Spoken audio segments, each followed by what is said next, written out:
All right, we're going to start making something. We'll start with drums. It's going to build into something else, but I'm not going to tell you much more about it. Okay, so jumping right in. Reminders. Please make sure that your location ends in desktop. We want to see our session folder on the desktop. Please make sure your bit depth and sample rate are 2448 and that your file type is WAV. That should be what it is at this point. We are going to name this new session YDB space with your last name on it. Please don't put mine. And hit create. All right. Remember that if you don't see anything and Pro Tools is up here, it has started, it has launched. We just need to open up a window and we'll use the edit window. First thing we want to talk about is the tempo. Remember that the default tempo of any session is 120 BPM. So you can see your tempo here. This is called the tempo ruler. You can also see it up here in what's called the MIDI controls. It says 120. Let's go to track and create a click track. A click track is essentially a metronome. It's a utility that gives us a sense. It's a reference of how fast our song is. 2, 2, 3, 4, 3, 2, 3, 4.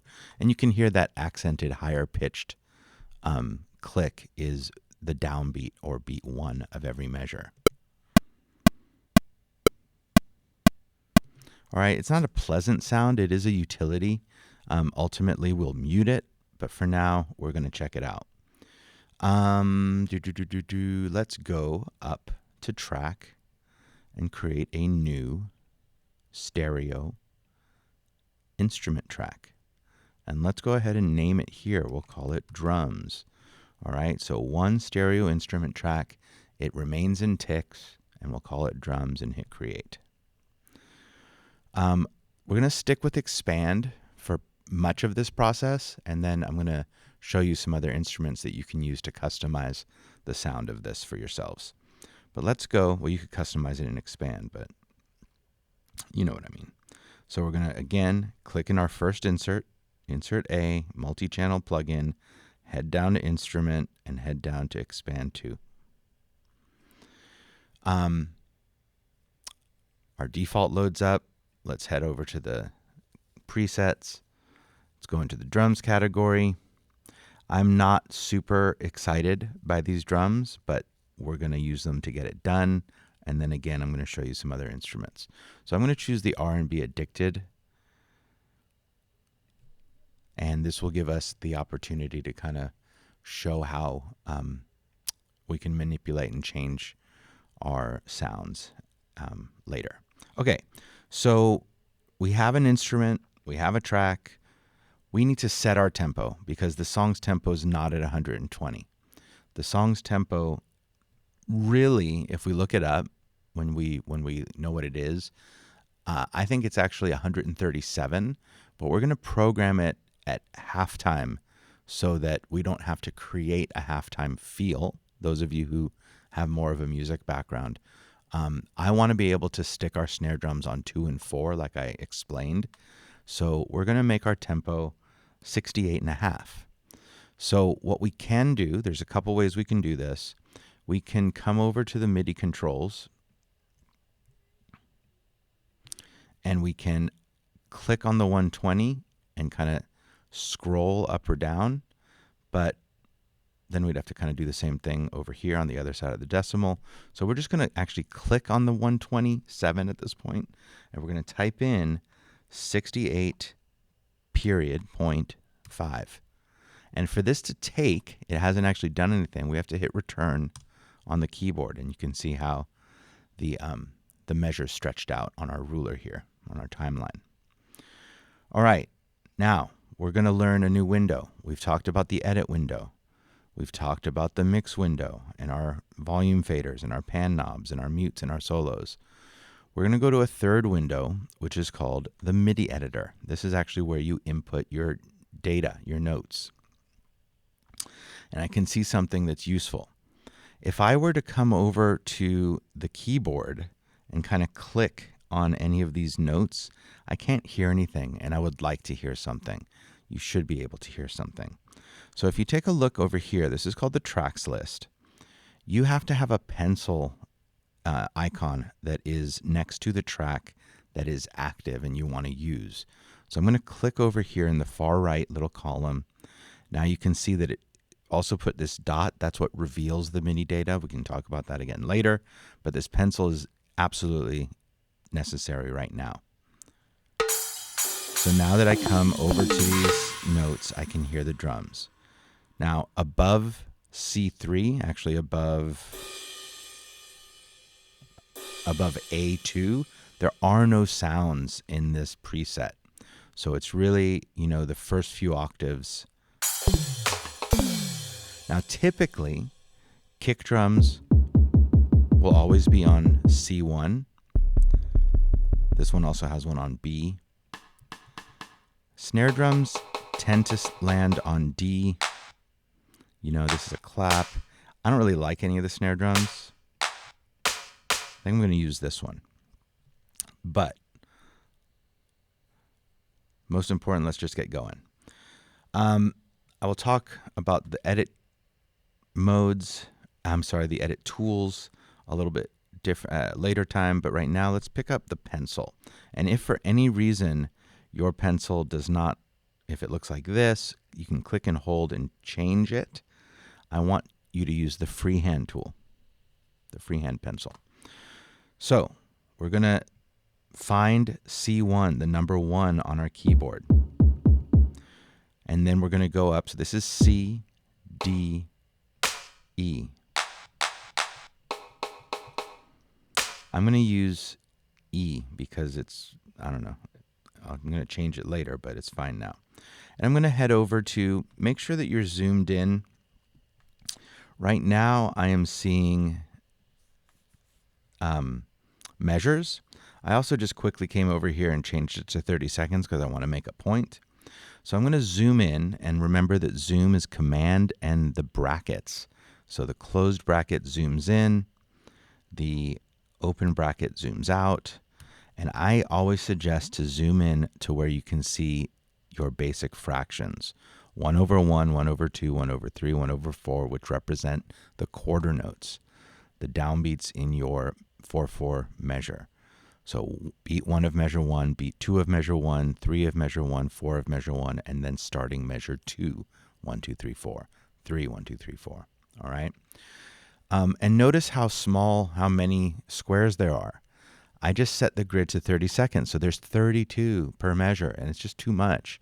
I mentioned before, unless you need 30-second notes, there's no need to look at the grid in 30-second note values.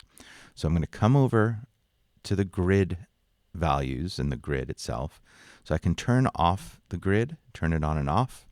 You want to see it. And I can change the value by clicking on the note. So it is 30 seconds, and I want to choose 16ths.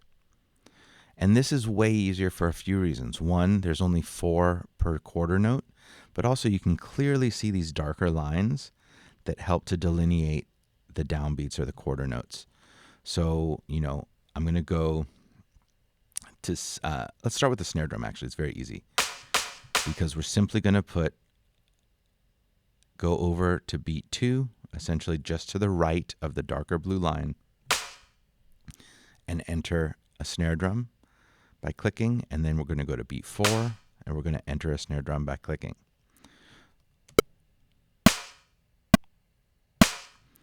All right. Now, as easy, we're going to go to F#1, the first of the 3 black keys, and we're going to enter a note in every square, which means that we are entering 16th notes.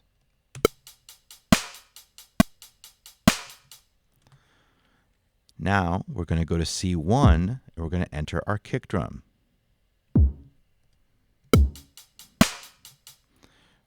So we're going to enter it on beat 1, and then we're going to enter it on the and of beat 2. So the third 16th note, remember that 16th notes are counted 1 E and A. So 1 E and A, or really 2 E and A, 3 E and A, 4 E and A.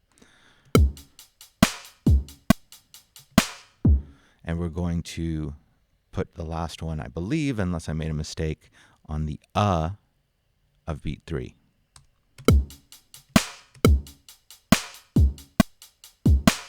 All right, so I already broke the rule that I told you that kick drum tends to fall on beats 1 and 3. I didn't break the rule about the snare drum though, beats 2 and 4. Now, if I put a kick drum on beat 3, it is fine. It's just not how the song goes. All right, so that is essentially our main drum beat. But what we're going to do is we're going to duplicate it a couple times. I'm going to show you some other things, and we're going to kind of get a 4-measure loop going. So I closed my Midi editor, and I want to bring back my edit window, and I'm going to zoom in a little bit so that I can kind of see that bigger. So I'm going to hit Command and the close bracket, and I'm going to do it again. This is actually fine, so I can see the quarter notes. And just again, I'm set this grid. So the grid of your edit window and the grid of your Midi editor are separate. They're different. I want to make a real quick mistake so that I can anticipate something here. Let's say I accidentally put a couple notes further down into measure 2. And now I'm going to delete them. When I go to my edit window, I have blank space, and I can't have that because when I duplicate this, I can't have this measure of silence. So this is a perfect time to use the trim tool to come over to the right-hand side. However, I want to make sure that I'm in grid mode so that my edits stick to the grid values. There's just another reminder that if you're in slip mode, your edits are much more fluid. You can go in between the grid values. This is great for precise editing of audio that's not necessarily perfectly on the grid. But in grid mode, you can be sure that what you're doing, because it snaps to each line, that when you do make an edit, that it is kind of on the grid, which is perfection, so to speak. So I'm going to trim this back to make sure that it ends right before measure 2, which is a full 1-measure loop of the drum beat. I'm going to choose my grabber tool, and I'm just so that I can make sure that I've selected my clip perfectly. I'm going to zoom out just so I can see what I want to do. Now, if it's highlighted, now remember, we don't want to just select it because right now I've selected extra space here. We want to use the grabber. And I'm going to hit Command D, or essentially edit and duplicate. Command D. And I'm going to hit it 3 times. So I have 4 perfect measures. I'm going to use my grabber, so the little shortcut, and I'm going to double click in this 4th clip, which opens up the Midi editor. It's the same thing as going to Window and Midi editor. My pencil's still there, so I should be fine to hear all this. And I'm going to put a little drum fill in the last measure here. So on my snare drum, on the and the I'm going to put, okay, I'm going to turn off my click at the moment. And now I'm going to zoom in just a little bit more. That was just one more hit of Command in the close bracket.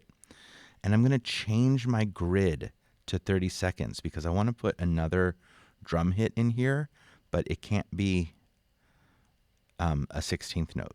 So I'm going to come up here. I'm going to change my grid to 30 seconds so I can get 2 squares where there once was 1. and I'm going to click right there.